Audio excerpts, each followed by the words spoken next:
आंवला नवमी के दिन शाम के समय पर आंवले के वृक्ष के नीचे घी का दिया लगाकर कनक धारा स्तोत्र का पाठ अवश्य करें।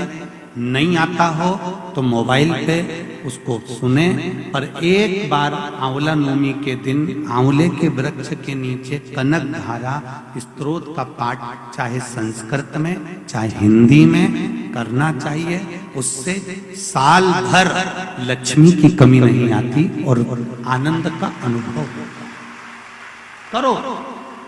कि आंवला नवमी के दिन आंवले के वृक्ष के नीचे कुछ खाने का नियम क्यों है? बोलो, यहाँ से पहले लोग आंवला के पेड़ के नीचे पिकनिक मनाने जाते थे कि नहीं जाते थे? आंवले के वृक्ष के नीचे बैठते कि नहीं बैठते? क्यों? कोई तुमसे पूछे, कल के बच्चे तुमसे प्रश्न कर लेंगे, मम्मी ये आंवले के वृक्ष के नीचे क्यों पूजन करती हो? आंवले के पेड़ के नीचे क्यों जाती हो?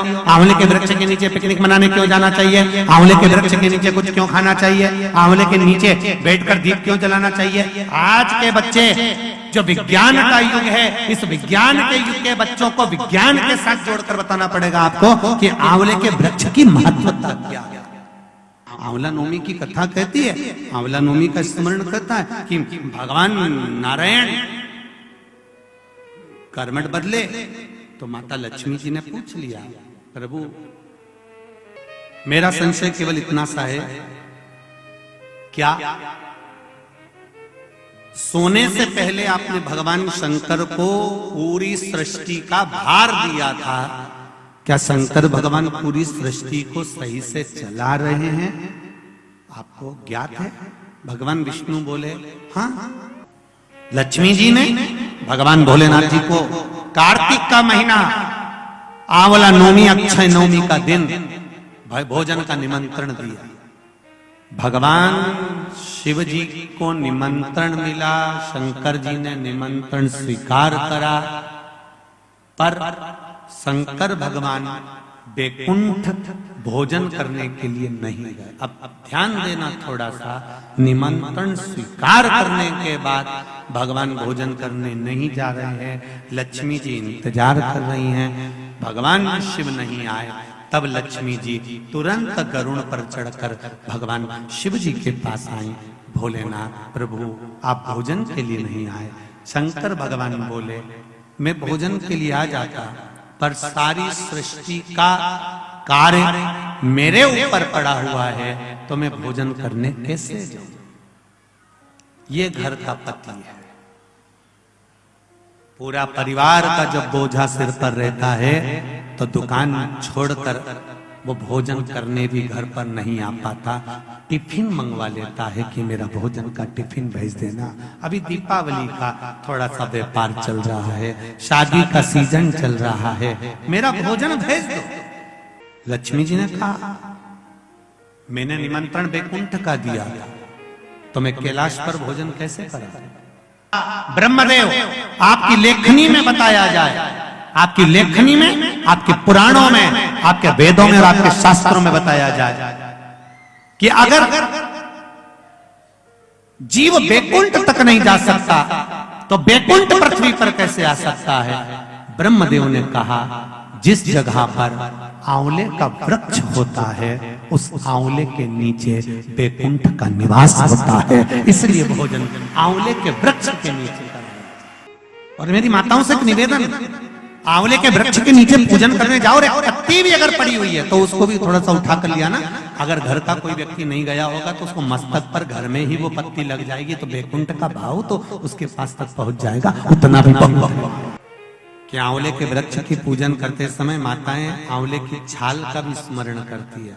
अपनी चीटी उंगली अंगुष्ठ से मारवाड़ी माताएं उसको भी अपने पल्लू में लेकर आती है, दीप प्रज्वलन करती है, उसको अलमारी में लाल वस्त्र के अंतर्गत तिजोरी में रखती है। क्यों? क्योंकि वो बैकुंठ का एक हिस्सा, बैकुंठ का एक भाव। ब्रह्मदेव करें आंवले के वृक्ष के नीचे शंकर भगवान भोजन कर लें तो बैकुंठ के भोजन का फल मिलता है। बैकुंठ के भोजन का फल, हाँ। लक्ष्मी जी ने उसी समय पर आंवले के वृक्ष के नीचे भोजन की व्यवस्था करी। शंकर भगवान भोजन करने के लिए बैठे। जैसे ही माता लक्ष्मी ने भोजन लगाया है, शंकर भगवान ने एक ग्रास भोजन को लिया, पाया और उठकर शंकर भगवान चले गए। थोड़ी देर बाद वापिस लौट कर आ गए, बैठ गए। पूछा महारानी ने, माता लक्ष्मी ने, मेरे शंभु, मेरे बाबा, मेरे भोलेनाथ, मेरे प्रभु कहाँ चले गए थे आप भोजन की थाली को छोड़कर? तब शिव जी कहते हैं, कोई 4 संत भूखे रह गए थे, उनको भोजन कराने चला गया था। लक्ष्मी जी ने कहा, आप सृष्टि के सही संचालन कर रहे हो। मैं जान गई आपको कि आप सृष्टि के सही संचालन करता हो। एक मन की अभिलाषा है, अगर आप पूरी कर दें तो। एक मन की अभिलाषा है, आप अगर पूरी कर दे तो। शिव जी ने पूछा, क्या? मेरा मन है, आप अगर ब्रह्म मुहूर्त में सुबह का समय भोजन ग्रहण कर रहे हैं तो शाम का भोजन भी मेरे ही इस वैकुंठ में श्रवण भोजन ग्रहण करें। शिव जी ने कहा, शाम को तो मैं पार्वती के साथ भ्रमण पर निकलता हूं, पर दोपहर के समय पर मैं आपके यहाँ भोजन करने फिर आऊंगा। अब की बार लक्ष्मी जी ने भोजन कराने बैठने से पहले माता लक्ष्मी ने 5 चींटियों को एक डब्बी में भरकर बंद कर दिया। शिव जी भोजन करने बैठे, बड़े प्रेम से भोजन पा रहे हैं भोलेनाथ, और आवाज लगाया भोलेनाथ जी ने, अरे लक्ष्मी, तुम्हारी माता ख्याति देवी मुझको ऐसी भोजन कराती थी। तब भोजन पेट भरकर शिव जी ने जब किया, आचमन करा, लक्ष्मी जी ने कहा, भगवान नारायण ने आपको पूरी सृष्टि का भार तत्व दिया है कि पूरी सृष्टि का बोझ, पूरी सृष्टि का संचालन आपको करना है, पर मेरे मन का संशय यहीं धरा की धरा रह गया। आप पेट भरकर भोजन कर लिए और 5 चींटी भूखी रह गई। लक्ष्मी जी, पहले डब्बी में जो चींटियां हैं उनसे पूछो, उनने भोजन किया कि नहीं किया? मैंने तो सुबह से चींटियों को बंद कर रखा है, भोजन कहां से कर लेंगे? डब्बी खोली, चींटी के मुख में चावल का छोटा सा भाग फंसा हुआ था। लक्ष्मी जी की आंख से जल बहने लगा। भोलेनाथ, इनके मुख में चावल कहां से आ गया?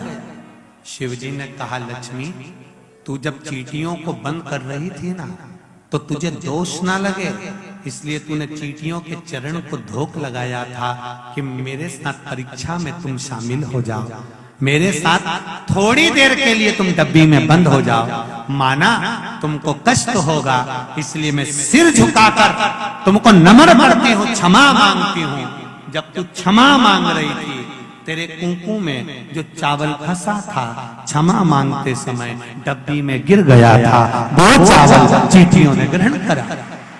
3 तरह से मरे हुए व्यक्ति को मोक्ष नहीं है। पहला, पानी में डूबकर मरा हुआ, दूसरा सर्प के डसे से मरा हुआ, तीसरा स्त्री के हाथ से, नारी के हाथ से मरा हुआ। इसको मोक्ष नहीं है।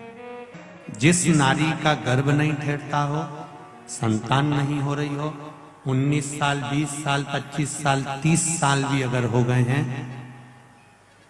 सफेद आंकड़े की जड़, रजस्वला धर्म के 7वें दिन पति पत्नी दोनों जन जाएं और उस जड़ को निकाल कर लेकर आए। वो जड़ शिवजी पे से 21 बार तुम रूका जी का नाम लेकर घुमाकर लाल धागे में शंकर जी के मंदिर में ही शिवलिंग का दर्शन करते करते कमर पर बांध लें और 3 महीने तक उस जड़ को अपने कमर पर रहने दें। भगवान शिव से प्रार्थना करें, शंकर भगवान का स्मरण करें, शिव भक्ति का रस तत्व ग्रहण करें और बाबा से विनय करें।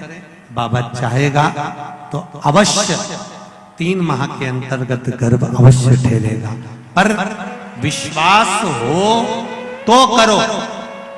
मानो तो गंगा माहू, ना मानो तो बहता तुम रुका जी के नाम का